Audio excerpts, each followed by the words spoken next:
more recovery program in nation. The youths are the strength of society. They are the face of the future of the nation. The youths are impulsive and are sensitive. But once they fix their target, there is no coming back. They are humble and kind, but they believe in power and ideologies. They are progressive and have the potential to bring revolution.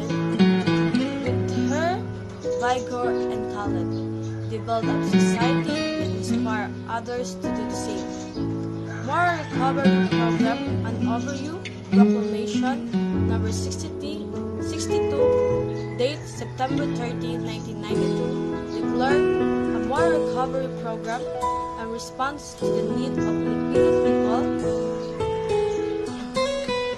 rooted in Filipino culture, values, and ideals that are pro-God, pro-people, pro-country, and pro-nature. Rebuilding our nation is an awesome and pro-nature need for economic recovery. There is need to establish democratic institutions and achieve goals of peace, genuine social justice. Along with these goals, there is a need as well to build ourselves of a people. There is need as well to build ourselves as a people. There is need to change structure and to change people.